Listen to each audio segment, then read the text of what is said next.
Halo semuanya, selamat malam. Perkenalkan saya Wulan, saya seorang mahasiswa 20 tahun.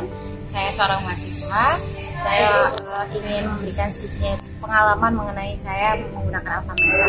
Sebelumnya dulu saya usia sekitar 10 sampai 11 tahun. Dulu saya pernah didiagnosis batuk 100 hari sama dokter dan sempat asma. Kemudian diberikan pilihan mau menggunakan obat puir atau Alfameta, dan saya menggunakan Alfameta. Ternyata batuknya tidak sampai 100 hari dan kemudian asma saya juga sudah berkurang sampai saat ini dan tidak ada relapse. Terima kasih Alfameta.